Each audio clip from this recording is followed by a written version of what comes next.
नमस्कार। इस लॉकडाउन में आप जैसे जानते हैं कि ऑनलाइन टीचिंग की जा रही है, तो कुछ वीडियो मैंने इससे पहले बनाया है। हमने ज्योमेट्री का पहला 10वीं क्लास का ज्योमेट्री का पहला चैप्टर समरूपता सिमिलैरिटीज को हमने स्टार्ट किया था। अभी तक हमने 5-6 लेक्चर से पहले मैं आपको कर चुका हूँ और उसमें मैंने आपको त्रिभुजों के क्षेत्रफल के गुणधर्म और एक्सरसाइज 1.1 के 4 प्रश्नों को हल कर चुके हैं हम लोग। ये एक्सरसाइज 1.1 का आखिरी सवाल है और इस आखिरी सवाल का चित्र मैंने यहाँ बनाया है और क्या क्या याद करना है वो भी आपको यहाँ दिया गया है। तो आप अपनी पढ़ाई को जारी रखें और सभी विषयों पर पढ़ाई करते रहिए। गणित के भी सवालों को आप हल करते रहिए, उसकी नोटबुक बना लीजिए और उसे कंप्लीट करते रहिए। आप अपने साथ अपने दोस्तों को जिसको जरूरत है आप उसके साथ भी ये वीडियो को शेयर कर सकते हैं YouTube के माध्यम से। आप उसे जिन जरूरतमंद बच्चों को इसकी आवश्यकता है वहाँ पर उसको आप शेयर कर सकते हैं। तो सवाल को हम लोग स्टार्ट करते हैं।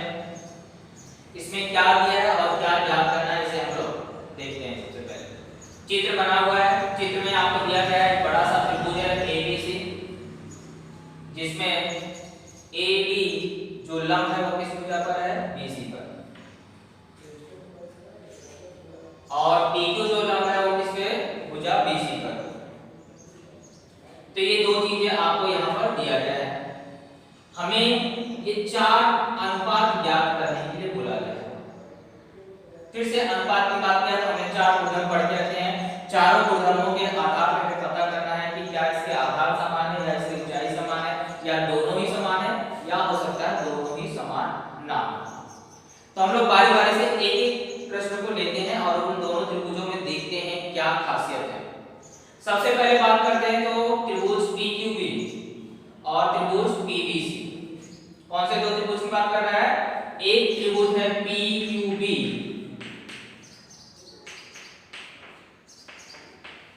और दूसरा त्रिभुज है PBC।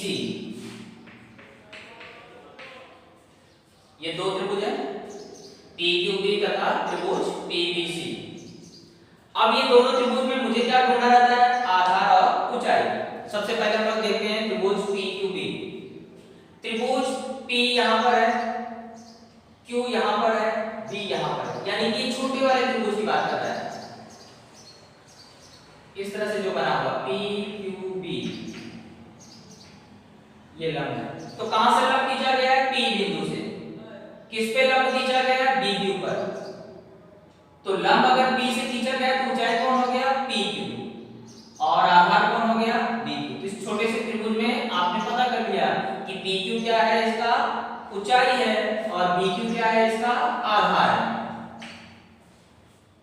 अब दूसरे वाले त्रिभुज में जाते हैं PBC में। PBC यानी कि P से BC ऐसा आपको त्रिभुज बनता है और इसमें आप देख रहे हैं यहाँ पे PQ जो है वो लंब है किस पर? BC पर। तो आपको सिंपल से पता चल गया कौन आधार है और कौन ऊंचाई। कहां से लंब खींचा गया? बिंदु P से, यानी कि ऊंचाई कौन हो गया? PQ और किस भुजा पर वो लंब है? BC पर, यानी आधार क्या हो गया? BC। तो यहाँ पे ऊंचाई में PQ आ जाएगा और आधार में क्या आ जाएगा? BC आ जाएगा। तो आप देखिए दोनों में ऊंचाई क्या है? समान है। ऊंचाई क्या है? समान है। तो हम लोग यहां लिख सकते हैं कि त्रिभुज PQB तथा त्रिभुज PBC की ऊंचाई की सामान्य ऊंचाई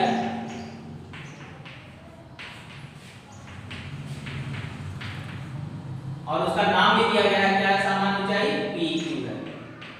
यानी कि ये दोनों त्रिभुज किस प्रकार के हुए? समान ऊंचाई वाले त्रिभुज। और समान ऊंचाई वाले त्रिभुजों के क्षेत्रफलों का अनुपात उसके संगत आधारों के अनुपात के बराबर होता है।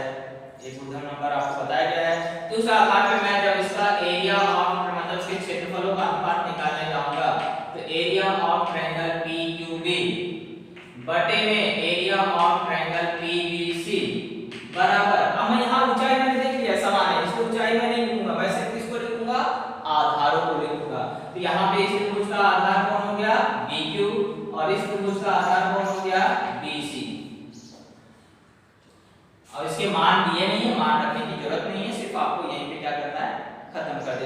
और यहाँ पे कारण आपको दे देना है कि किस प्रकार के त्रिभुज थे, समान ऊंचाई वाले त्रिभुज थे।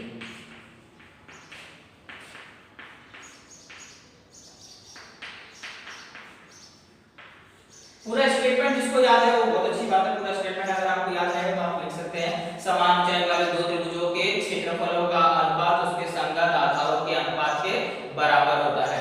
ये आप स्टेटमेंट भी लिख सकते हैं, या मैंने जैसे बताया कि आपको अगर पूरा स्टेटमेंट नहीं याद है तो आप इतना कारण भी देंगे तो भी आपको सही माना जाएगा।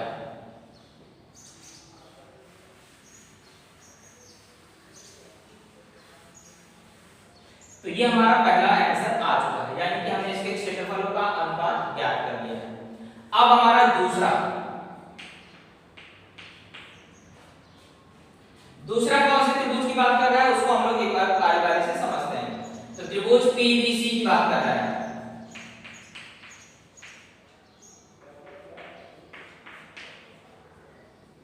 और त्रिभुज एबीसी की बात कर रहा है। अब हम लोग बारी-बारी से एक त्रिभुज को देख लेते हैं। पहले पीबीसी की बात कर रहा है, तो पीबीसी अभी हमने पहले देखा था, इस तरह से त्रिभुज बना था पीबीसी। यहां से आप देख सकते हैं पीबीसी, पीक्यू लंब है, ये पीबीसी हो गया। और दूसरा आपको बता रहा है एबीसी की बात कर रहा है, बड़ा सबसे बड़ा वाला त्रिभुज।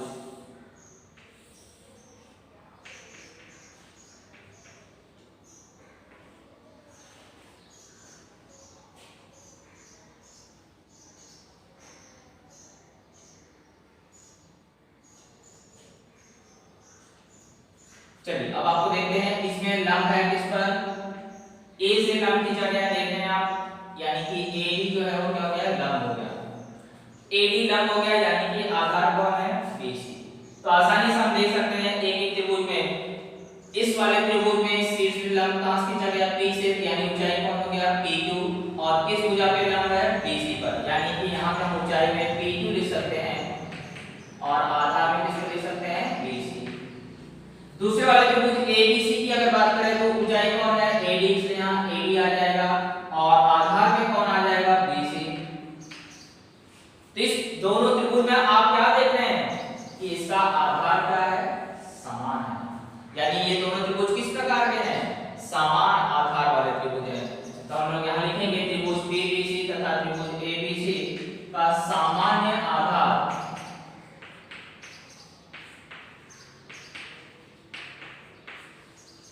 कौन है, बीसी है।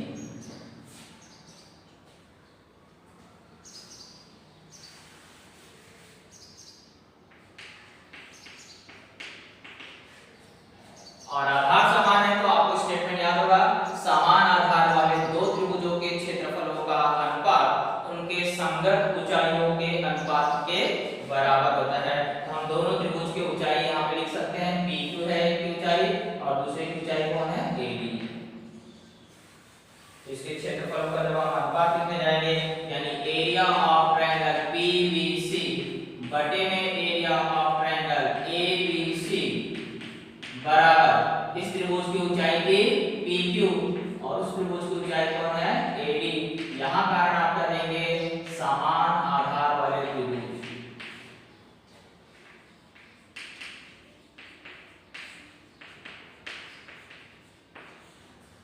इस तरह से हमने दूसरा भी अनुपात क्या किया है, ज्ञात कर लिया है। तीसरा जो दो त्रिभुज की बात कर रहा है वह एबीसी है और एडीसी की बात कर रहा है, एबीसी और एडीसी। तो त्रिभुज एबीसी तथा त्रिभुज एबीसी हम लोग आकृति में समझते हैं। अभी हमने बताया था एबीसी में एडी ऊंचाई है और बीसी आधार है। कौन, एडी ऊंचाई है और बीसी इसका क्या है, आधार है। और दूसरा जो त्रिभुज बात कर रहा है एबीसी, एबीसी की देखो ए से लंब खींचा गया है तो एडी इसका क्या हो गया, ऊंचाई, यहाँ एडी आ जाएगा ऊंचाई में। आधार कौन सा होगा, लेकिन एबीसी, बीसी भाग आ रहा है, यहाँ पे आधार कौन हो जाएगा, बीसी। तो आप क्या देख रहे हैं, इसकी ऊंचाई क्या है, समान है, यानी ये दोनों त्रिभुज फिर से किस प्रकार के हो गए, समान ऊंचाई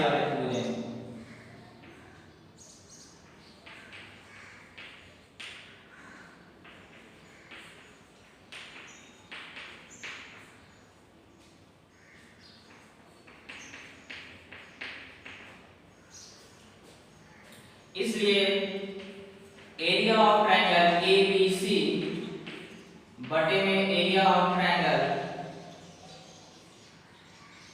ए डी सी बराबर, अब इसके आधारों को लिखना है तो इसके आधार मैंने यहाँ लिखे हैं। पहले वाले त्रिभुज का आधार BC है और दूसरे वाले त्रिभुज का आधार DC है। कारण लिखेंगे समान ऊंचाई वाले त्रिभुज।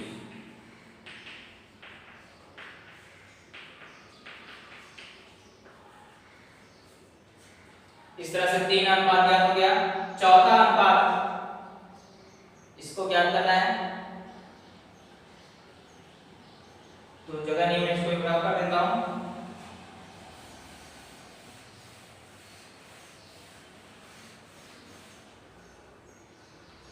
तो चौथा अनुपात में आपको किसका मान ज्ञात करने बोला है? ADC। किस दो त्रिभुज की बात कर रहे हैं? एक है त्रिभुज ADC और दूसरा त्रिभुज है PQC।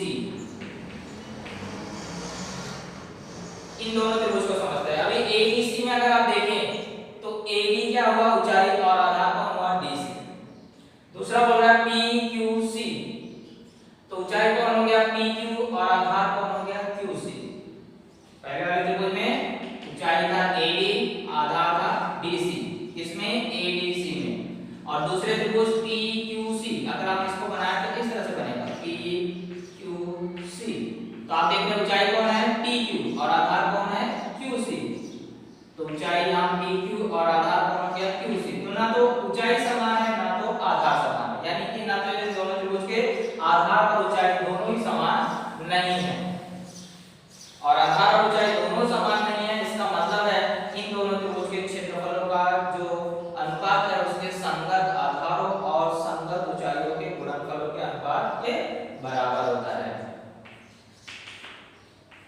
तो एरिया ऑफ ट्रायंगल ADC बटे में एरिया ऑफ ट्रायंगल PQC बराबर, इस त्रिभुज का ऊंचाई है AD, आधार है DC और इस त्रिभुज का ऊंचाई है PQ और आधार है QC। और इस तरह से इसका कारण आप दे सकते हैं यहाँ पे त्रिभुज के क्षेत्रफलों के गुणधर्म से।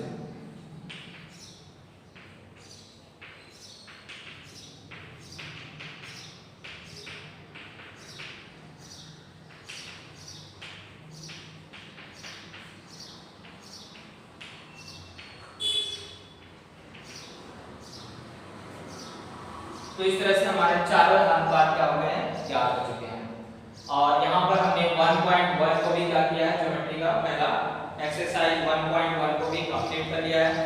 आप बारी बारी से हर सवाल को ध्यान से करिए, एक बार नहीं 2 बार करिए, 3 बार करिए। और ऐसा कोई डाउटफुल वाला सवाल तो है नहीं, फिर भी अगर कोई डाउट रहेगा तो आप मुझसे पूछ सकते हैं। आगे के लेक्चर में हम लोग समानुपात के मूलभूत प्रमेय, कोण समद्विभाजक प्रमेय, समानुपात के मूलभूत प्रमेय का विलोम, कोण समद्विभाजक प्रमेय के विलोम, 3 समांतर रेखाओं के अंतःखंडों के गुणधर्म का प्रमेय, इस तरह से कुछ और गुणधर्मों के बारे में पढ़ेंगे। और उन गुणधर्मों को कब अप्लाई करना है, किस प्रकार अप्लाई करना है, इसके बारे में भी हम लोग क्या करेंगे? अध्ययन करते हैं। तो आज के लिए फिलहाल इतना ही।